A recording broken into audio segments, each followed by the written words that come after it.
Tas, ka jau diviem Nacionālās apvienības ministriem nav izsniegta pielaide valsts noslēpumam, licis nacionāļiem pat apsvērt iespēju vairs nepiedalīties slepenu jautājumu izlemšanā valdībā. Vakar premjerministra Laimdota Strauja mūsu raidījumam izteicās, ka šāda nacionālā attieksme, ja viņi tā tiešām domā darīt, nav saistīta ar pielaižu neizsniegšanu ministriem, bet gan ar Nacionālās apvienības izvairīšanos no atbildības. Šobrīd mums studijā pievienojies Vides aizsardzības un reģionālās attīstības ministrs Romans Naudiņš. Labrīt! Labrīt! Labrīt! Tātad par šo nepiedalīšanos slepeno jautājumu izlemšanā, vai tas vispār ir reāls scenārijs? Kā zināms, Dace Melbārde joprojām var piedalīties šajās sēdēs. Jā, tad tur, kur ir nepieciešama pielaide, tur mēs nevaram piedalīties. Tiem, kuriem nav pielaide, šajā gadījumā es viens pats šobrīd esmu palicis, vai Broka ir demosionējis. Bet es esmu nolēmis tomēr tajos jautājumos, kur es drīkst piedalīties, un jautājumi, kas ir dienestu vajadzībām, es piedalīšos. Un es gribu redzēt, par ko runā šajos jautājumos. Tā skaitā vakardien mēs runājam par Banku Citadeli un Liepājas metalurgu attiecībā uz Bankas Citadeles pārdošanu. Mans viedoklis ir palicis nemainīgs. Es esmu pret šīs bankas pārdošanu šobrīd. Es domāju, ka ļoti aktīvi bija jāveic dialogs ar Eiropas komisiju un jāpārliecinā par to, ka šobrīd banku mēs nepārdodam.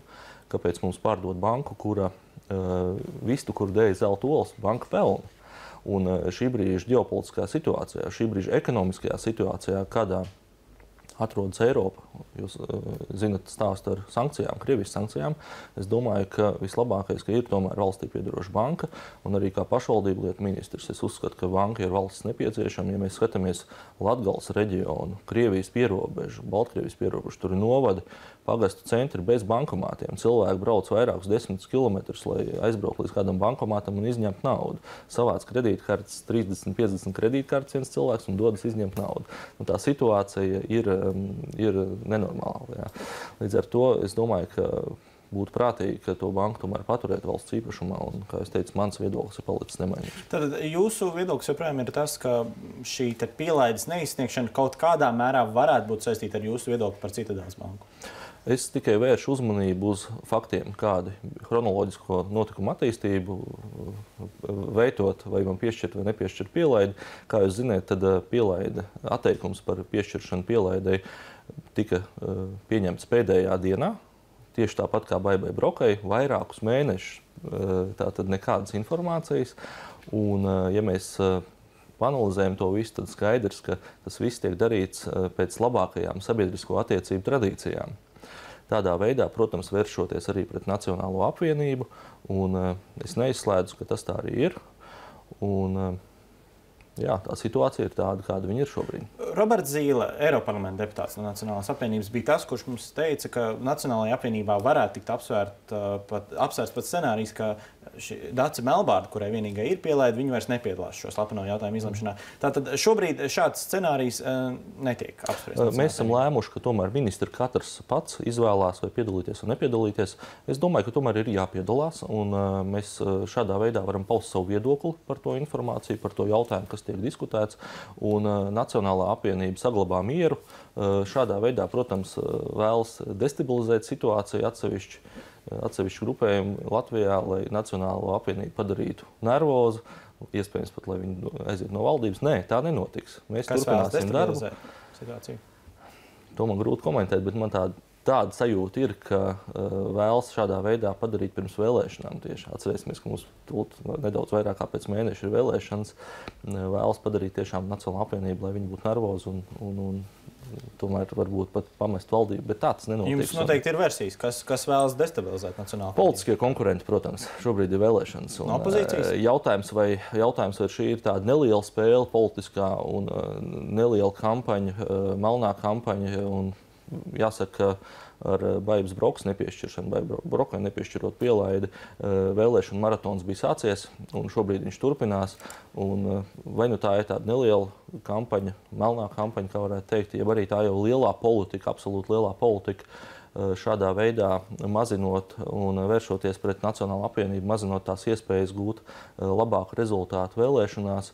Un te ir vairākas versijas, protams. Un vai gadījumā šādā veidā mazinot deputātu skaitu, ko Nacionālā apvienība varētu iegūt vēlēšanās, tiek jau bruģēts ceļš, iespējams, ņemot valdībā saskaņas centru un tātad Nacionālo apvienību atstājot tātad opozīcijā, bet mēs nenokārsim degunu, mēs strādāsim, mums ir ļoti daudz darāmā darba mūsu ministrijās. Tātad saskaņas centru iespējams kāds vēlas ņemt koalīcijā nākamajā un tāpēc iespējams mēģina izgrūst Nacionālo apvienību. Tā ir mana versija, un šī jau būtu tā sadaļa, kas ir lielā politika, un tādā veidā arī tiešām jau tiek veidota vide un augsne, lai šādi notikumi pēc vēlēšanām notiktu. Kas to dara? To dara jūsu partneri koalīcijā?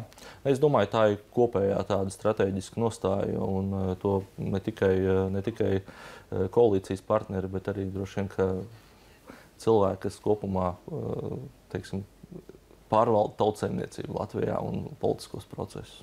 Bet tad, ja jūsuprāt, tas tiek darīts ar šādiem instrumentiem, kā nepiešķirot pielaidi, tad jūs pamatīgi apšaubāt Satversmes aizsardzības birojā neatkarību?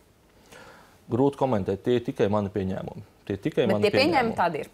Pieņēmumi tie ir mani, bet vai kompetence, Satversmes aizsardzības biroja kompetence, par to es nevaru komentēt, es nedrīkst izpaust tos jautājumus, ko man uzdeva. Jautājumi intervijas laikā nekādā veidā, es uzskatu, ka nebija tādi, kas apšaubītu manu spēju glabāt nākotnē valsts noslēpumu. Es nāku pats no uzņēmējdarbības sektora. Mani partneri ir pārsvarā tirgi, kur mēs tirgojam Eiropas Savienību. Un tad tādā gadījumā neviens uzņēmējs politikā nevar nākt, jo tūkstošiem sadarbības partneri, kas jums ir uzņēmējiem, ir bijuši un ir esošie partneri. Līdz ar to, laikam tomēr uzņēmējiem grūti tajā politikā iesaistīties, un žēl, ka, protams, arī uzņēmēji neiesaistās politikā, īpaši no ražošanas sektora. Ja mēs skatāmies, tad mums šobrīd Saeimā ir 3 uzņēmēji no 100 deputātiem.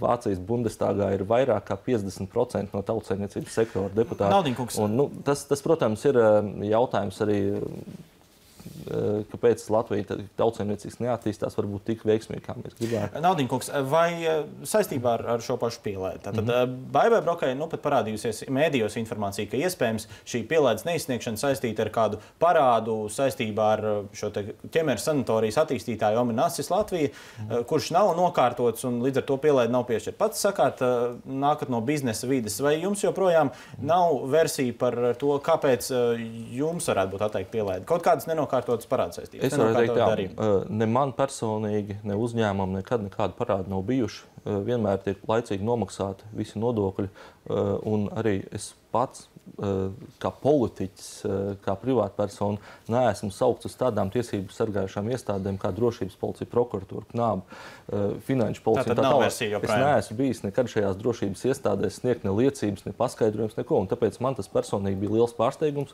Pirmo reizi tātad savā dzīvē apmeklējot Satversmes aizsardzības biroju kā drošības iestādi un saņemot šo atteikumu. Tātad pārsteigums un nav versija. Versija nav parāda, es teicu, ka nav.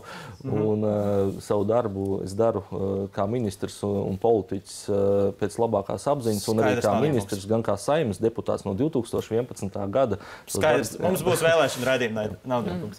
Vēl precizējot, līdz šim jūs izteicāties, ka jūs apsverat iespēju vērsties Eiropas cilvēktiesību tiesā, ja ģenerāla prokurors atstās nelaimīgu sablēmumu, vai jūs esat pilnībā izlēmis, ka vērsīsieties, ja šis lēmums būs nemainīgs? Protams, es pārsūdzēšu ģenerāla prokuroram šo lēmumu, šonadēļ to es izdarīšu, un arī sagaidot ģenerāla prokurora lēmumu, kas, kā man pastāstīja Baiba Broka, tas ir tikai process, ģenerāla prokurors vērtē, vai procedūra kopumā ir ievērot pareizi. Līdz ar to lēmumu šobrīd, vai viņš būs pozitīvs, negatīvs, man grūti komentēt, bet katrā ziņā mēs kopā ar Baibu Broku minējuši, esam nolēmuši vērsties Eiropas cilvēku tiesību tiesā un aizstāvēt savas tiesības, jo šādā veidā ar šādu pielaižu sistēmas izsniegšanu ir nodarījis neapšaubāmi kaitējums ne tikai man kā privātpersonai, bet arī manai ģimenei, maniem bērniem, un, protams, mēs aizstāvēsim savas tiesības, lai panāktu taisnīgu tiesu, jo mēs nezinām, kāpēc mums nav piešķirta pielaide. Kā jau runājām, un mēs nevaram sev aizstāvēt. Naudinkungs, par jūsu tiešiem pienākumiem saistībā ar pašvaldībām. Tad Rīgas pašvaldībā izteikti pārmetumi par pārlieku lielu gaisa piesārņojumu, iespējams draud soda naudas no Eiropas komisijas. Šobrīd esam runājuši arī ar Andriu Ameriku, Rīgas vicemēru, kurš mums pagājušajā raidījumā izteicās, ka šī pielaides, es atvainojos, ne pielaides, bet piesārņojuma problēma saistīta ar to, ka Rīga ir vienīgā Baltijas pilsēta, galvaspilsēta, kurā ir vispār šo mērījumu ierīču. Vienkārši citās Baltijas pilsētās šo mērījumus neveic, tāpēc tā problēma vienkārši šeit ir aktualizēta un nav tā, ka citur nav gaisa piesārņojuma problēmas un, protams, pasākumi jau tiekot veikti, lai šo piesārņojumu mazinātu. Piemēram, ielu mazgāšana. Kā jūs komentētu šos izteikumus? Tā gluži nav. Ir šie gaisa mērītāji arī citās pilsētās. Un Latvija un vēl Bulgārija, nemaldos, tad ir tās pilsētas, kurām ir šādas problēmas, bet problēmas arī citām pilsētām ir jautājums par to, vai ir pieņemt pasākumu plāns. Un šajā gadījumā, kas Rīgas pilsētai jāizdara, jāpieņem tikai pasākumu plāns, un es nešaubos par to, ka Rīgas pilsēta arī 26. augustā pieņem šo pasākumu plānu, un tālāk arī vides ministrija speciālisti ir gatavi kopīgi ar Rīgas domu risināt tos jautājumus, kādā veidā uzlabot gaisa kvalitāti Rīgā. Viens no piemēriem, pieņemsim, varētu būt, ka elektromobīļi un hibrīdu dzinēji automašīnas ar hibrīdu dzinējiem varētu izmantot sabiedriskā transporta joslas. Jeb arī saņemt lielākas atlaides par stāvlaukumiem Rīgas centrā. Un tā skaitā arī ielu laistīšana, protams, bet pamats jau ir tas, ka mums ir jācenšas tomēr samazināt transporta līdzekļu skaitu Rīgas pilsētā, jo tiešām gaisa kvalitāte nodara nopietnu ļaunumu veselībai, tās plaušu slimības, onkoloģiju un tā tālāk. Ja šis plāns vai tā realizēšana nebūs pietiekami ātri un efektīvi, kādi ir tie līdzekļi, ar ko vispār var vērsties pret pašvaldību? Es esmu optimistisks un strādājot un veidojot aktīvu komunikāciju ar pašvaldību, var tos jautājumus atrisināt. Jautājums, vai vēlas un grib to jautājumu risināt, un protams, svarīgi ir komunikācija. Komunikācija pašvaldībai, kuru pašvaldību Latvijā, un es redzam, ka šobrīd kā ministrs un kopā ar Ēnāru Cilīnsku parlamentāro sekretāru mēs apmeklējuši vairākas pašvaldības, kopā jau vairāk kā 80, un redzot, ka veidojot aktīvu dialogu ar pašvaldībām, ļoti daudz jautājumus arī mēs varam risināt, maziņus un arī lielus. Tātad nebūs vajadzīga soda sankcijas, jūsuprāt? Es domāju, ka Latvija izvairīsies no šīm soda sankcijām, un mēs strādāsim pietiekami aktīvi, lai to gaisa kvalitāti Rīgā vairāk gadu etapā uzlabotu. Labi. Par Krievijas embargo ietekmi uz pašvaldībām. Vai ir veikti aprēķini, kāda būs ietekme? Šobrīd pie pašvaldībām konkrēti uzņēmēji nav vēl vērsušies. Mums nav tāda signāla, un es šodien arī runājos ar Jaunslēņu kungu vēl no rīta. Pirms intervijas tāda ziņas vēl nav mums, bet uzņēmēji aktīvi komunicē ar uzņēmēju darbības organizācijām. Un arī vakardien ministru kabinetā mēs pieņēmām lēmumu, ka atsevišķiem lauksaimniecības uzņēmumiem no 13. gada oktobra līdz šim brīdim tiks dzēsti kredītprocenti. Un tur ir ievērojama naudas summa, 6,5 miljonu eiro piešķirt šiem pasākumiem. Un, protams, ka mums ir jāizstāv īpaši piena nozara. Jo liekas, kas tā piena nozara ir, bet ja mēs padomāsim, cik daudz mēs ikdienā patērējam sieru, pienu, kefīru un dažādas citas piena produktu izstrādājumus, un ja tas nebūs Latvijā ražots, un tad mēs ievedīsim importēsim to, un cik daudz mēs ikdienā naudu izvedīsim ārā. Tāpēc šīs nozares ir jāaizstāv. Tā skaitā arī Latvijas Investīcija attīstības aģentūra mums nāca ar brīnišķīgu plānu, kādā veidā mēs varam atrast jaunus tirgus mūsu precēm. Un es esmu vienmēr, tā kā es nāku pats no uzņēmējdarbības sektora, es vienmēr esmu pozitīvi noskaņots, ka katrā krīzē, katrās nedēļās ir arī ieguvēji. Bet ir arī konkrēts plāns? Ir plāns, jā. Kāds tas ir? Tātad katrā krīzē ir ieguvēji. Un mums no šīs krīzes Latvijai jāiziet kā ieguvējiem. Un šobrīd LIJA piedāvā vairākas tirdzniecības misijas, nacionālos stendus veidot ārvalstu izstādēs, tā skaitā pārstāvis, tos ekonomiskos pārstāvis vairākās jaunās valstīs, kur mēs viņus, tātad viņi būs algoti, viņi meklēs Latvijas uzņēmējiem jaunas tirgus, palīdzēs sadarboties un atrast tos tirgus, lai varētu realizēt Latvijas produkciju. Tā ir tā kā sadaļa no tā visa valsts lielā plāna. Kā ir, vai jūs, teiksim, kaut kā īpaši atsevišķi strādājat vēl ar pašvaldībām? Ja kāda pašvaldība, teiksim, vēršas tieši ministrijā un saka, ka tur ir liels problēmas, nezinu, kā zinām, arī lielu uzņēmēji ir reģionos, vai jums ir kaut kādi atsevišķi soļi, kā jūs tieši varat palīdzēt? Ja nerunājam par šiem kopējiem pasākumiem, ko mēs ļoti labi zinām, ko valsts darīs. Maziem pasākumiem, protams, mēs varam pieņemt to informāciju un ministru kabinetam lūgt atbalstīt konkrēto pašvaldību no budžeta, ja viņai samazinās būtiski būtiski ieņēmumi, bet arī ir garantētais slieksnis, cik pašvaldība saņems no budžeta, ja arī samazināsies ieņēmumi. Tās likumdošanā izmaiņas ir veiktas, un pašvaldība pie jebkuriem apstākļiem saņems papildus no budžeta, ja mazāk nodokļus iekasēs. No lieliem jautājumiem, kādā veidā mēs varētu atbalstīt pašvaldības reģionos, tad Finanšu ministrijā mēs esam iesnieguši no ministrijas priekšlikumu, ka no uzņēmuma ienākuma nodokļa, kopējā iekasētā nodokļa, 3% tiek novirzīti pašvaldībām uzņēmējdarbības atbalstam. Tikai un vienīgi uzņēmēji. Tad, kad es atskaitījos Straujumas kundzei par paveikto un par maniem nākotnes plāniem, tad Straujumas kundze atbalstīja man šo priekšlikumu. Finanšu ministrijā viņš ir iesniegts, Finanšu ministrija vērtēs, un to vērtēs jau arī ministru kabinets un jaunais parlaments. Jaunais parlaments, protams, jā, bet tas būs konkrēts pasākums, kur nauda, kas tiek iekasēta no visas Latvijas, tā skaitā no Rīgas, nonāk reģionu pašvaldībās, un, ja tā tēlaini var izteikties, jau tālāk no Rīgas, jo lielāks atbalsts.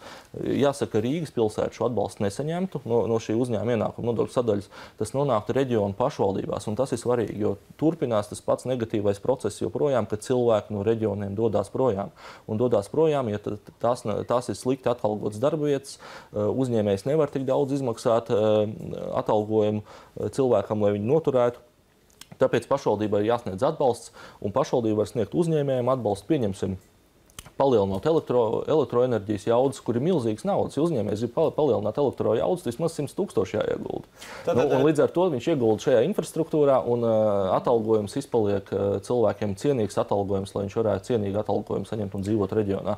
Tad šis pasākums būs vērsts uz uzņēmējdarbības atbalstu. Bet lems to nākamā Saeimā? To lems nākamā, bet katrā ziņā ministrija ir sagatavojusi un iesniegusi ne tikai šo jautājumu, bet arī vairāk virkni citus jautājumus reģionu atbalstam. Tātad šis viens no svarīgākajiem. Tieši tā. Paldies par sarunu. Paldies jums. Paldies jums, kad nācāt.